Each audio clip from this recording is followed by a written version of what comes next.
Hello दोस्तों, जय हिंद। तो दोस्तों, हम लोग 10th क्लास के कर सकते हैं कि बायोलॉजी जो काफ़ी एक महत्वपूर्ण सब्जेक्ट है और ये सब्जेक्ट कह सकते हैं कि एग्ज़ाम के दृष्टिकोण से महत्वपूर्ण तो है, लेकिन कहीं ज़्यादा कह सकते हैं कि हमारे लाइफ़ के दृष्टिकोण से काफ़ी ये महत्वपूर्ण है, क्योंकि बायोलॉजी जो है, वो हमारा स्टडी ऑफ लाइफ़ है। इसलिए बायोलॉजी सब्जेक्ट जो है, वो हमारे लाइफ़ में कह सकते हैं कि बहुत ज़्यादा इम्पोर्टेंट रखता है। हालाँकि देखिए, सारे सब्जेक्ट जो है, वो हमारे लाइफ़ लाइफ़ से ही रिलेटेड है और लाइफ़ से ही सारे सब्जेक्ट को बनाया गया है। ये बात आप कभी ध्यान से सोचिएगा तो आपको सारा बात क्लियर होगा। और सारे सब्जेक्ट जो है कि हमारे जीवन में कह सकते हैं कि उसका महत्व है और उसकी उपयोगिता भी है। उसी के सहायता से कह सकते हैं कि हम अपना जीवन को कह सकते हैं कि चलाते हैं। सुबह से शाम तक हम सारे सब्जेक्ट का इस्तेमाल करते हैं और सारा सब्जेक्ट कह सकते हैं कि हमारी लाइफ में कह सकते हैं कि यूज़फुल है। तो आइए चलिए हम लोग बायोलॉजी का कह सकते हैं कि क्लास स्टार्ट किए हैं और पहला लेसन हम लोग जो देख रहे हैं, तो उसमें हम लोग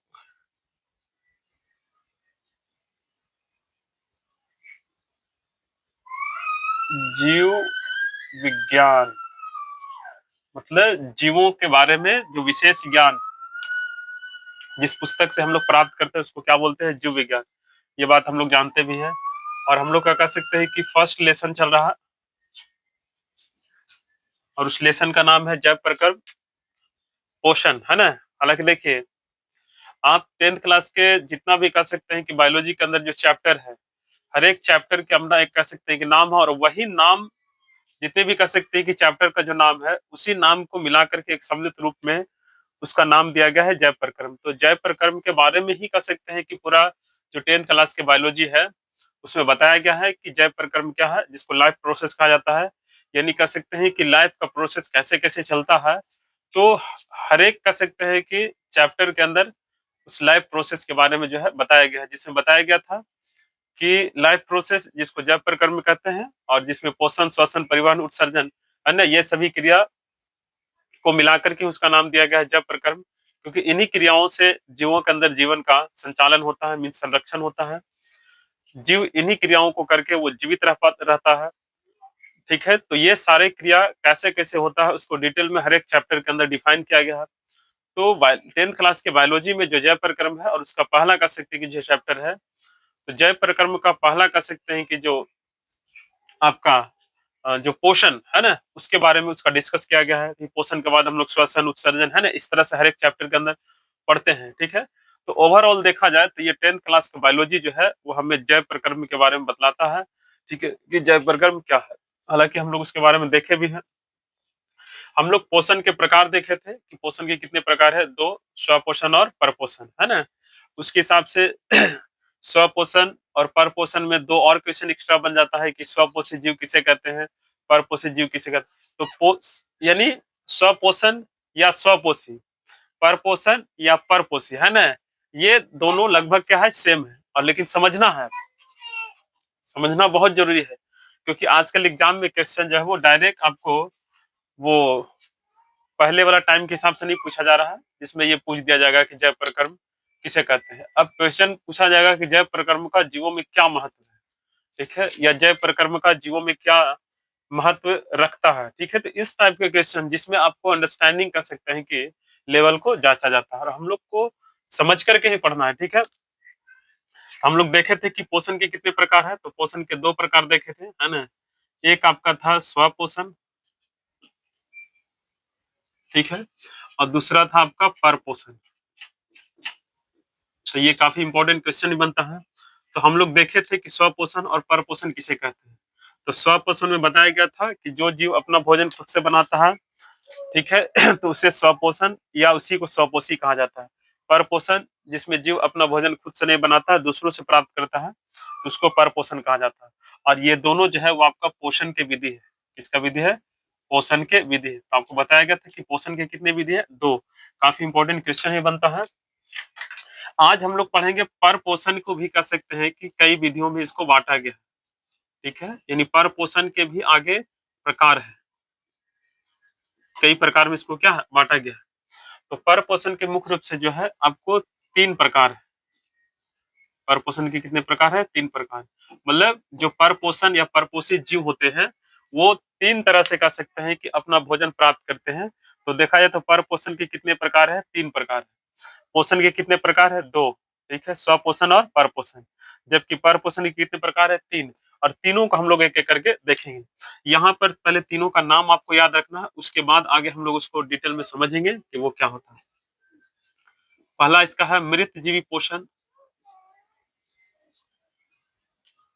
दूसरा आपका है इसका परजीवी पोषण,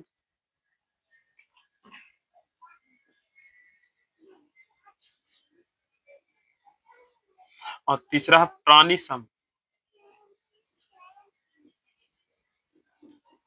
प्राणी सम पोषण। तो ये तीनों का नाम याद रखना है, ठीक है, क्योंकि इससे रिलेटेड आपको क्वेश्चन पूछा जा सकता है, ठीक है। और ये ऑब्जेक्टिव के दृष्टिकोण से बनता है कि परपोषण के कितने प्रकार हैं? तो 3 प्रकार हैं। अब एक-एक करके इसको समझने का प्रयास करेंगे हम लोग।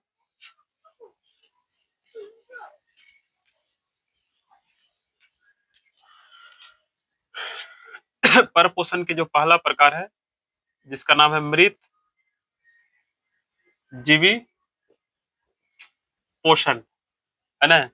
देखिए, हम लोग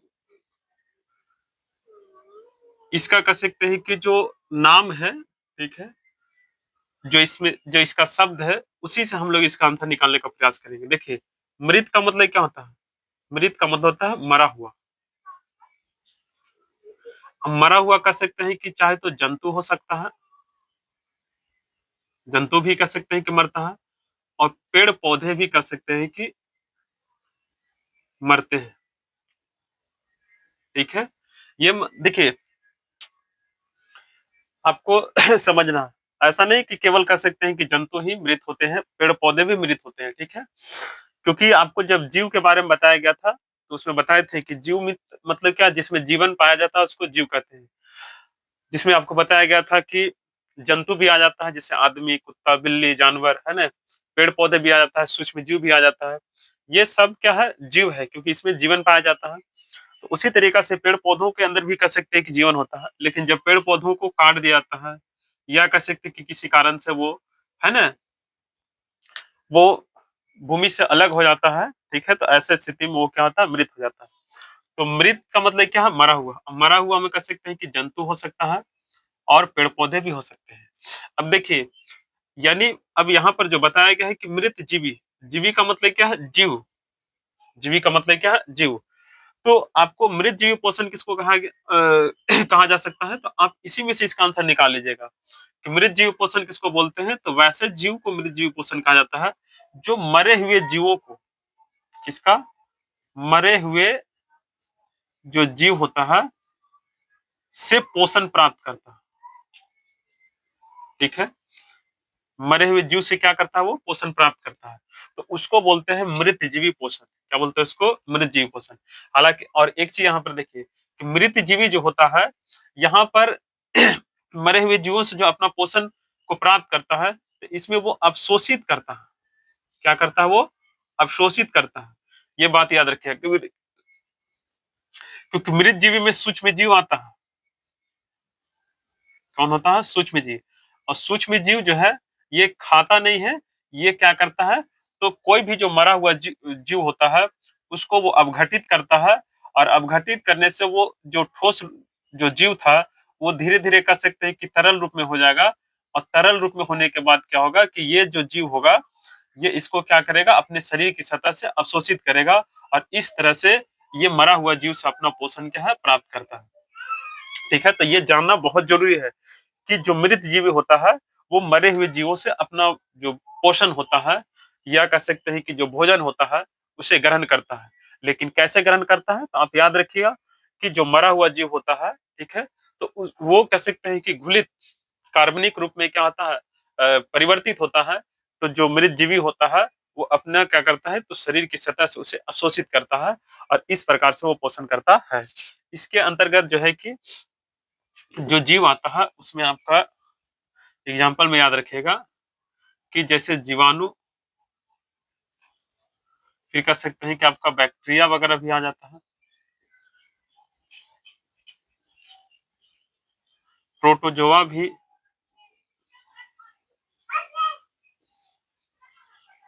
ठीक है। तो इस प्रकार के कह सकते हैं कि जो जीव है, ठीक है, वो अपना मरे हुए कह सकते हैं कि जीवों से पोषण करता है। एक और पौधा, ये सब तो कह सकते हैं कि जंतु माना जाता है। एक पौधा आपको इसमें पूछा जाता है कि मृतजीवी पौधा किसे कहते हैं, तो उसका नाम है मशरूम, या इसी को बोला जाता है गोबर छत्ता। क्या बोलते हैं? गोबर छत्ता। तो आपसे पूछा जाता है कि गोबर छत्ता जो है वो किस प्रकार का पौधा है, तो ये मृतजीवी पौधा पौधा या इसमें किस प्रकार का पोषण होता है, तो मृतजीवी पोषण होता है। ठीक है, तो यहाँ पर प्रश्न बनेगा कि एक मृतजीवी पौधा का नाम बताएं। ठीक है, आपको याद है। हालांकि देखिए, हम लोग कह सकते हैं कि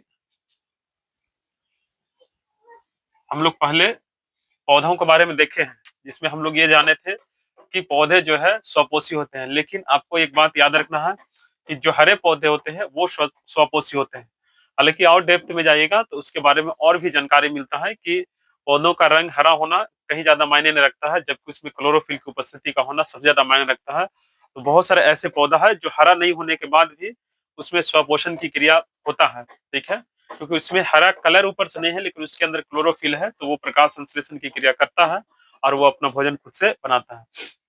तो आपको ऐसा नहीं समझना है कि पौधा की बात किया गया है तो वो केवल स्वपोषी होगा, नहीं। कुछ ऐसे पौधा है, ठीक है, यानी कह सकते हैं कि पौधों में भी आपको स्वपोषण, परपोषण और मृतजीवी पोषण पाया जाता है। मतलब पौधे भी कह सकते हैं कि स्वपोषी, परपोषी और मृतजीवी के रूप में होते हैं। ठीक है, ये बात याद रखना। लेकिन हरे पौधा की अगर बात किया जाएगा तो उसमें याद रखना है कि हरे पौधे जो है वो स्वपोषी होते हैं। क्या होते हैं? स्वपोषी होते हैं, क्योंकि ये अपना भोजन खुद से बनाता है। ठीक है, तो याद रखना है कि मृतजीवी जो है पोषण किसे कहते हैं, तो वैसे जीव जो अपना भोजन मरे हुए जीवों से प्राप्त करता है। ठीक है, या मरे हुए जीवों से अपना पोषण प्राप्त करता है, तो उसको बोलते हैं मृतजीवी पोषण। इसमें आपको ध्यान रखना है। ठीक है,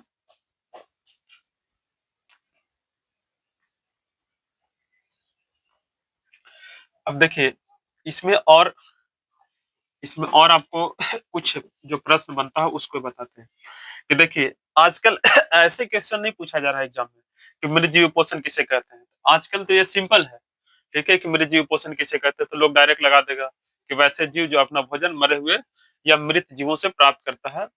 ठीक है, तो उसको बोलते हैं मृतजीवी पोषण, या उसे मृतजीवी कहा जाता है। ये तो सिंपल हो गया। लेकिन आजकल जो है वो थोड़ा पोस्ट क्वेश्चन पूछने का जो तरीका है वो बदल गया है। अब देखिए, मृतजीवी जो कह सकते हैं कि होता है, ठीक है, इसका प्राकृतिक के अंदर बहुत बड़ा महत्व है। प्राकृतिक का मतलब हमारे आसपास का जो वातावरण है, ठीक है, जो हम लोग देख रहे हैं खुले मैदान, है ना, ये कह सकते हैं कि जो भूमि देख रहे हैं, ठीक है, तो इसमें कह सकते हैं कि जो मृत जीवी है, इसका बहुत बड़ा कह सकते हैं कि एक तरह से एक रोल होता है। बहुत बड़ा कह सकते हैं इसका एक रोल होता है। बहुत बड़ा इसकी कह सकते हैं कि एक भूमिका होता है। अब क्या भूमिका होता है इसको थोड़ा जानना बहुत जरूरी है, क्योंकि आजकल क्वेश्चन वैसे नहीं ऐसे पूछा जाएगा कि मृतजीवी ये पूछा जाएगा कि मृतजीवी का प्राकृतिक में क्या महत्व है, या वातावरण में क्या महत्व है, या मृतजीवी का कह सकते हैं कि हमारे कह सकते हैं कि जीवन में क्या महत्व है। तो इस टाइप के क्वेश्चन बन सकता है। ठीक है, तो देखिए, मृतजीवी का प्राकृतिक के अंदर एक बहुत बड़ा महत्व होता है। क्यों? क्योंकि देखिए, प्राकृतिक के अंदर कह सकते हैं कि जो भी जीव, या कह सकते हैं कि जो आपका जीव जंतु या पेड़ पौधे मृत हो जाता है, ठीक है, तो उसे ये क्या करता है, तो उसे ये अवघटित करने काम करता है। क्या करता है? ये अवघटित करता है, जिससे क्या होता है कि जो प्राकृतिक होता है वो क्या होता है, स्वच्छ, या प्राकृतिक में संतुलन क्या होता है, बना रहता है। देखिए, होता क्या है, देखिए एक बहुत मजेदार चीज यहाँ सीखने वाले हैं आप, कि जैसे मान चलिए कि एक कोई जीव था, यानी कह सकते हैं कि बहुत कह सकते हैं कि जीवन जो है ना वो काफी एक सुंदर तरीका से इसकी रचना की गई है, और कह सकते हैं कि जीवन चक्र जो है ना उसकी कह सकते हैं कि एक बहुत मजेदार कह सकते हैं कि तरीका से उसको बनाया गया है, जिसको आप थोड़ा समझिएगा तो ज्यादा आपको। देखिए, कोई भी जैसे अब कुत्ता है, ठीक है, क्या है आपका कुत्ता। अब ये एक कह सकते हैं कि जीव है। और जब इसकी कह सकते हैं कि मृत्यु हो जाता है, मीन्स मृत हो जाता है ये, ठीक है? तो इसमें क्या होता है कि सूक्ष्म जीव यानी कह सकते हैं कि छोटे-छोटे कह सकते हैं कि कीड़े-मकोड़े, सिंपल तरीका आम भाषा में हम लोग कहते हैं, ये इसमें हो जाता है और ये ठोस रूप में है पहले, किस रूप में है? ठोस रूप में। जब ये कह सकते हैं कि सूक्ष्म जीव इसमें लगेगा, तो ये धीरे-धीरे किस रूप में हो जाएगा? तरल रूप में। क्या हो जाएगा? तरल रूप में। और यानी ये एक ठोस था, अभी किस रूप में होगा? तरल रूप में। अब तरल रूप में होने के बाद क्या होगा कि जो मृत जीव होगा, इसमें से पोषण भी वो प्राप्त करेगा और साथ में ये धीरे-धीरे कह सकते हैं कि ये आपको मृदा के अंदर, किसमें? मृदा के अंदर मिल जाएगा और जब मृदा में मिलेगा तो फिर जो पेड़-पौधे होते हैं, है ना? क्या होता है? पेड़-पौधा। फिर पेड़-पौधा इसे अपना पोषण के रूप में क्या करेगा? ग्रहण कर लेगा। तो देखिए कितना मजेदार कह सकते हैं कि चीज़ है कि ये जो कुत्ता था, वो इन्हीं पेड़-पौधे की चीज़ों को पहले खा करके क्या बड़ा हुआ और फिर जब ये एक समय मरा, तो यही कह सकते हैं कि जब अपघटित होता है, तो इस पेड़-पौधा का कह सकते हैं कि पोषण के रूप में क्या है? बन जाता है। तो एक तरह से देखा जाए तो ये जीवन में एक तरह से ये जीवन जो है वो एक चक्र की तरह से कह सकते हैं कि चल रहा है, जिसमें कह सकते हैं कि हम सब एक-दूसरे का कह सकते हैं कि पोषण बनते रहते हैं। ठीक है? तो इस तरह से देखिए यहाँ पर कि जो मृत जीवी है उसका किस प्रकार से कह सकते हैं कि वातावरण के अंदर या प्राकृतिक में एक महत्वपूर्ण भूमिका है। तो आपसे प्रश्न बनेगा कि मृत जीवी का प्राकृतिक में क्या महत्व है? तो आप कहिएगा मृत जीवी का प्राकृतिक में एक बहुत बड़ा महत्व है, क्योंकि मृत जीवी जो होता है वो प्राकृतिक में मरे हुए चीजों को, जैसे कोई जीव का मृत्यु हो जाता है या पेड़ पौधे की कह सकते हैं कि मृत्यु हो जाता है, तो उसको ये अपघटित करने का काम करता है, जिससे प्राकृतिक का जो वातावरण होता है वो संतुलित रहता है। इस तरह से आप याद रख सकते हैं कि मृत जीवी का प्रकृति के अंदर एक बहुत बड़ा महत्व होता है और इसी के कारण कह सकते हैं कि मृत जीवी को अपघटक भी कहते हैं। क्या कहते हैं? अपघटक। तो आपसे प्रश्न बनेगा कि अपघटक किसे कहते हैं? तो जो मृत जीवी होता है उसे अपघटक कहा जाता है। और प्रश्न ऐसे बनेगा कि मृत जीवी को अपघटक क्यों कहते हैं? तो मृत जीवी को अपघटक इसलिए कहते हैं क्योंकि ये वातावरण या प्राकृतिक में मरे हुए जीवों को अपघटित करता है, इसलिए इसे अपघटक कहा जाता है। तो कई यहाँ पर क्वेश्चन बना, ठीक है? तो इसको हम लोग ध्यान रखेंगे कि मृत जीवी पोषण क्या है? तो वैसे जीव जो अपना भोजन मरे हुए जीव जंतुओं से प्राप्त करता है उसको मृतजीवी कहते हैं। ठीक है, याद रखिएगा। जैसे आपको सूक्ष्म जीव में जैसे जीवाणु वगैरह, बैक्टीरिया, प्रोटोजोआ, ये सब कर सकते हैं कि मृतजीवी के रूप में होता है। अब मृतजीवी पौधा में आपको एक नाम याद रखना है, गोबर छत्ता, जिसे मशरूम कहा जाता है, ये काफी इंपॉर्टेंट है। मृतजीवी का कह सकते हैं कि प्रकृति के अंदर क्या महत्व है? तो मृतजीवी का प्रकृति के अंदर एक बहुत बड़ा महत्व होता है, क्योंकि प्राकृतिक में मरे हुए जीव जंतुओं का ये अपघटित करता है, जिससे प्राकृतिक संतुलित रहता है। ठीक है, तो इस तरह से इसका महत्व होता है और यही कारण इसे अपघटक भी कहते हैं। क्या कहा जाता है? अपघटक। तो आपसे प्रश्न बनता है कि अपघटक किसे कहते हैं? तो सूक्ष्म यानी जो मृत जीवी जो होता है उसे अपघटक कहा जाता है। ठीक है, ये सब बात ध्यान रखना है। दूसरा दूसरा है परजीवी पोषण। ठीक है, अब देखिए पर मतलब दूसरों से, ठीक है, ऐसे याद रखिएगा। जीव मतलब जीव, पोषण मतलब भोजन ग्रहण करना। तो परजीवी किसको बोलते हैं? तो आपको याद रखिएगा कि वैसे जीव, ठीक है, जो दूसरों से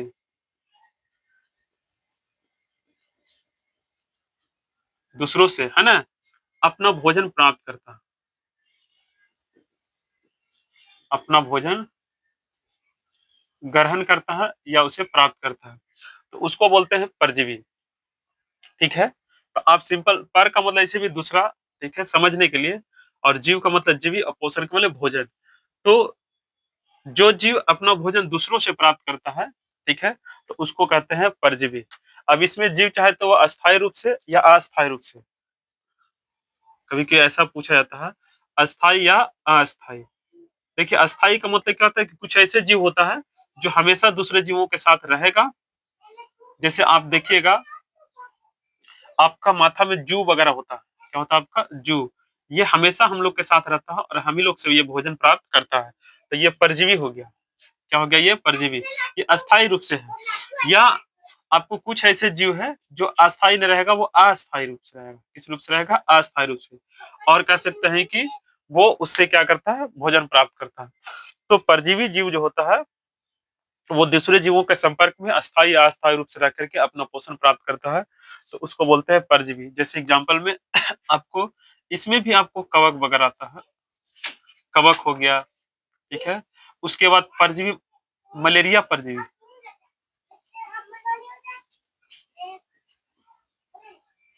देखिए हालांकि इसमें नाम में ही इसका आंसर छुपा हुआ है कि मलेरिया जो है, मलेरिया जो सूक्ष्म जीव होता है वो पोषण के दृष्टि से कैसा होता है, परजीवी होता है, ठीक है। फिर कह सकते हैं कि इसमें गोल कृमि, ये सब ऐसे जीव है जो अपना भोजन दूसरों से प्राप्त करता है, तो इसको कहा गया परजीवी। क्या कहा गया, परजीवी। अब इसमें आपको एक परजीवी पौधा का भी नाम आता है जिसका नाम है अमर बेल। क्या नाम है, अमर बेल, ठीक है। तो ये अमर बेल कह सकते हैं कि पौधा है, क्या है ये, पौधा। लेकिन ये अपना भोजन जो है वो किससे प्राप्त करता है, तो दूसरों से प्राप्त करता है। तो इस तरह से आपको याद रखना है, ठीक है, कि परजीवी पोषण क्या है, तो वैसे जीव जो अपना भोजन दूसरों से प्राप्त कर रहा है, ठीक है, उसे परजीवी या उसे परजीवी पोषण कहा जाता है। जिससे कवक, मलेरिया परजीवी, गोलकृमि, अमरबेल, ठीक है। तो इस तरह से याद रखना। यहाँ पर ये काफी इंपॉर्टेंट बनेगा, अमरबेल पौधा। वहां पर आपको था गोबर छत्ता और यहाँ पर क्या, अमरबेल। आपसे पूछा जाता है कि एक परजीवी पौधा का नाम बताइए। अमरबेल जो है किस प्रकार का पौधा है, तो परजीवी पौधा है। और गोबर छत्ता किस प्रकार के पौधा है, तो मृतजीवी पौधा। तो इसको ध्यान रखना है, ठीक है।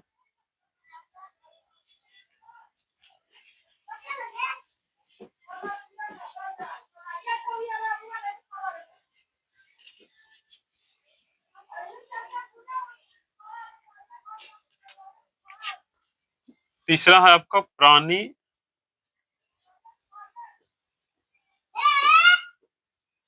संपोषी जीव। प्राणी संपोषी जीव, देखिए प्राणी संपोषी जीव में बताया गया है कि इसमें वैसे जीव होता है, ठीक है, जो अपना भोजन, अपना भोजन है ना, ये ठोस प्लस तरल दोनों रूपों में प्राप्त करता है, ठीक है। यहाँ देखिए सम लगा हुआ है ना, प्राणी का मतलब क्या है, जीव, और सम का मतलब बराबर। बराबर का मतलब इस समझिए कि हर एक प्रकार का भोजन, यानी ठोस भी और तरल भी, ठीक है। ठोस भी और क्या है, तरल भी, दोनों तरह के भोजन जो है वो प्राप्त करता है। तो उसको बोलते हैं प्राणी सम पोषी जीव। क्या बोलते हैं इसको, प्राणी सम पोषी जीव। इसमें यह भी एक बात कहा गया है कि जंतु जो होता है, जंतुओं के भोजन करने की विधि द्वारा वो करता है, करने की विधि के द्वारा ग्रहण करता है, ठीक है। तो उसको कहा गया प्राणी सम पोषी जीव। जैसे जंतु का मतलब जैसे हम लोग बड़े जंतु, जैसे मान चलिए कि जैसे मनुष्य, तो मनुष्य में भोजन प्राप्त करने की क्या है, कुछ एक विधि है, तरीका है, ठीक है ना। तो इस प्रकार के कह सकते हैं कि जितने भी जीव है उसे रखा गया है प्राणी सम पोषण में, ठीक है। इसी के अंदर आपका आ जाता है मेढक वगैरह, ठीक है। तो इस तरह के जो जीव है उसको कहा गया प्राणी सम पोषी। यानी आप सोचिए कि जैसे आपके घर में कुत्ता, गाय, बैल, ये सब कैसा जीव है, तो ये सब प्राणी सम पोषी है, क्योंकि ये अपना भोजन जो है ठोस और तरल दोनों रूपों में ग्रहण करता है, और साथ में जंतु के जो भोजन करने की विधि है उस तरीका से भोजन को क्या करता है, ग्रहण करता है। तो उसको बोलते हैं प्राणी सम पोषी। तो आपको याद रखना है कि प्राणी सम पोषी जीव किसे कहते हैं, तो वैसे जीव जो अपना भोजन ठोस और तरल दोनों रूपों में ग्रहण करता है। अब देखिए एक थोड़ा माइंड मैप हम तैयार करते हैं, इसको आप शायद समझ गए होंगे, इसको ध्यान रखना। जैसे देखिए माइंड मैप में क्या होता है कि हम यहाँ पर क्वेश्चन के एकदम थोड़ा यूनिक तरीका से शॉर्ट फॉर्म में समझने का प्रयास करेंगे, जिसमें आपको रटना नहीं पड़ेगा। जैसे हम लोग परजीवी पोषण देखें, इसका कितना प्रकार है, 3 प्रकार, ठीक है। पहला है आपका मृत जीवी पोषण, ठीक है। दूसरा है परजीवी पोषण। तीसरा है प्राणी सम पोषण। थोड़ा माइंड लगाइए। हम लोग यहाँ पर ट्रिकली जो है कि शॉर्ट फॉर्म में इसको याद रखेंगे। मृत का मतलब क्या, मरे जीव, मरे जीवों से, है ना। मरे जीवों से। पर का मतलब क्या है? दूसरों से। दूसरों से यहाँ पर क्या है? भोजन को प्राप्त किया जाएगा, ठीक है। प्राणिसम का मतलब ठोस और तरल